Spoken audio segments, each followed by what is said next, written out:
तर good morning सगळ्यांना, स्वागत आहे तुमचं स्वराज पराठे युट्यूब चॅनल मध्ये. स्वराज पराठे युट्यूब चॅनल मध्ये. तर आजचा ब्लॉग फूड ब्लॉग आहे. वडा करणार आहे आज, बटाटा वडा. तर ब्लॉग कंटिन्यू करा. तर पहिलं इथं आपण मिरची आणि लसूण वाटण्यासाठी घेतलेला आहे. तर मित्रांनो आता आपण वडा करतोय. इकडे गेला बटाटा आहे. आता भाजी तयार करून घ्यायची आपल्याला वड्याची. तर त्यासाठी आपण तेल टाकलेले, थोडीशी जिरा मोहरी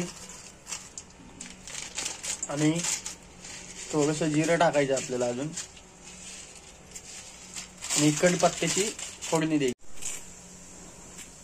आता कढीपत्ता टाकायचा थोडासा. वड्याची जी भाजी असती, चांगला कढीपत्ता उडतो बा.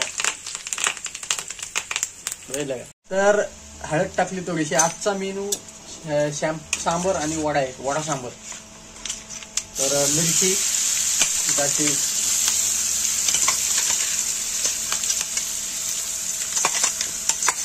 तुम्हाला जसं तिखट लागतं तशी मिरची, जेवढी मिरची टाकताल ना तेवढं चांगला लागतो वडा. आता पुदिना टाकलेला आहे. मिरचीतच पुदिना वाटलेला आहे. याच्यात वाटणात आहे ना, पुदिना वाटलेला आहे. टेस्ट येते.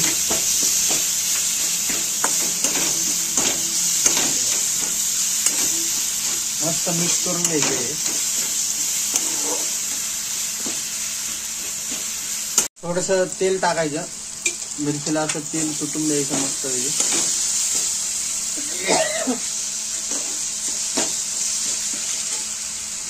तेल टाकायचं थोडं.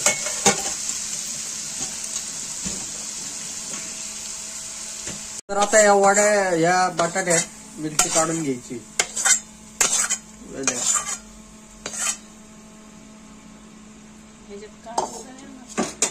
आता मिक्स करून घ्यायचं, काढून घ्यायचं व्यवस्थित. हा, आता कढईतच चालवू, कारण या प्लेट मध्ये कालवता येत नाही, त्यामुळं कढईत कालवू आपण. अशा पद्धतीने थोडस मीठ टाकायचं. हे जे मीठ आहे ना, एक मिरची पावडर का मिक्स मीठ आहे. कसलं मीठ आहे? सेंद्रिय मीठ आहे. हा, तर पहिलं असं मिक्स करून घ्यायचं मस्त पैकी. सोप्पा वडा.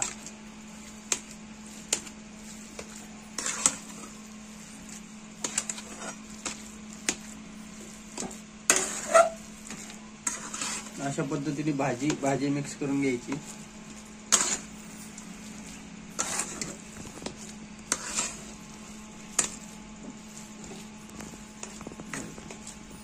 प्रॉपर कढीपत्ता वगैरे सगळं मिक्स झालं पाहिजे. मिरची वगैरे, बटाटा असा पिवळा दिसला पाहिजे. प्रॉपर भाजी झाली पाहिजे, तर वड्याला टेस्ट येते. तर इकडे आपली भाजी तयार आहे बटाट्याची. तर आपल्याला ते वडे बनवून घ्यायचे. ब्लॉग कंटिन्यू करा. तर तेल टाकलेलं आहे मित्रांनो, बघितलं का? आता वडा, हे जे आपल्याला वडा थापून घ्यायचा आहे. चपटा वडा करायचा आपल्याला, गोल नाही, चपटा वडा. तर बेसन पीठ वगैरे घ्यायचंय. ब्लॉग कंटिन्यू करा. एवढ्या मिश्रणाला एवढं तेल भरपूर होतं. तर इकडं बेसन पीठ घ्यायचं. त्याचं प्रमाण म्हणजे 2 चमचा, 2-3 जसं तुमचे मिश्रण असेल तसं त्या प्रमाणात बेसन पीठ घ्यायचं. असं बेसन पीठ घ्यायचं.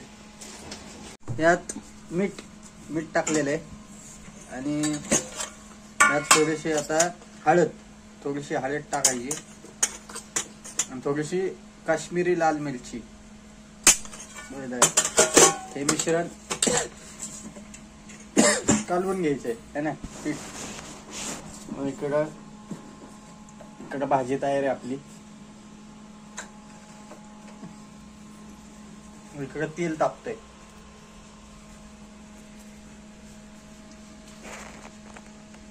त्याच्यात थोडस सोडा, म्हणजे वडा असा फुगतो, त्यासाठी थोडासा बेकिंग सोडा. आणि या पाण्याने आता कालवून घ्यायचंय मस्तपैकी. तेल आपलं तापलेलं आहे जवळजवळ. हे असं मिक्स करून घ्यायचं पीठ. भजीला कसं आपण पीठ हे करतो तसं मिक्स करून घ्यायचं. पाणी टाकायचं थोडंसं. इकडे भाजी वगैरे तयार आहे. तेल तापतंय लगेच. आता आपण वडे सोडू. घरगुती वडे भारी लागतात बरं का विकतच्या वड्यापेक्षा. कारण विकतचं कसं असतं तेल बरोबर नसतं. त्याच तेलात दिवसभर ते वडे तळत राहतात. तर इकडं असं पीठ मिक्स झालेलं आहे. पहिलं का भजीला आपण जसं पीठ करतो तसं काय काय टाकलंय मी तुम्हाला दाखवलेलं आहे. सिक्रेट वगैरे काय नसतं.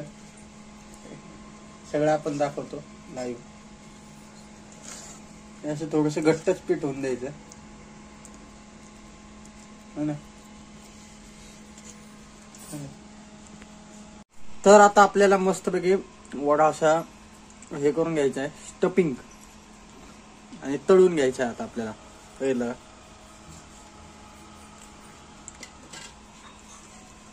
हे असे वड्याचे आकार गोल गोल बनवून ठेवायचे. चपटे तुम्हाला गोल पाहिजे तर गोल वडा बनवू शकता. चपटा पाहिजे चपटा तुमच्या पद्धतीने. बघितलं असं. तर आता आपल्याला वडा असा तळून घ्यायचा. बघितलं का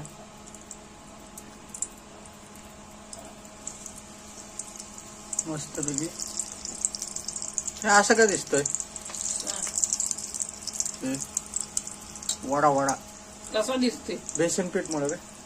हा बेसन पीठ तसं आहे. कलर बेसन पीठचा तसा आहे. असे वडे तळून घ्यायचे. किती मिनिटं तळायचे? तळल्यावर आपण काढू. आता एक एक वडे तळून घ्यायचे. तर इथं बघितलं का एकदम हॉटेलच्या पद्धतीने असा वडा झालेला आहे. हा जो वडा आहे ना मित्रांनो पुण्यातल्या प्रभा म्हणून एक हॉटेल आहे. हॉटेल प्रभा म्हणून त्यात असा गोल वडा भेटतो. हा याची साईज बारीक आहे. याची साईज बारीक आहे म्हणा. ह्याच आकारात असा गोल वडा भेटतो. नितीन गडकरी साहेबांचे ते काय म्हणता येईल आवडतं हॉटेल आहे प्रभा म्हणून. त्या टाईपचा वडा झालेला आहे. बघितलं का असे वडे आपण तळून घेऊया एक एक एक एक स्टफिंग करून. त्याला तळायला किती वेळ लागतो? 2 मिनिटं. 2 मिनिटं.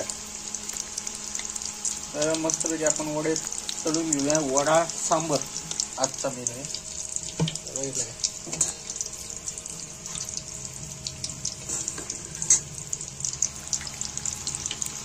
वडे. मित्रांनो मी टेस्ट केला वडा. 1 नंबर झालाय वडा. एकदम dhaba style vada hotel type vada झालेला आहे. मस्त टेस्टी बनवलेला आहे. तर इकडे आपले एवढे वडे तळून झालेले आहेत. अजून वडे तळत आहे. एकदम थोडं पण असं तेल लागत नाही तुम्हाला खाताना. हे दिसतं स्टार्टिंगला आता कढईतनं काढलेत म्हणून पण अजिबात तेल लागत नाही. मित्रांनो वडा सांबर बनवलंय खायला या. धन्यवाद.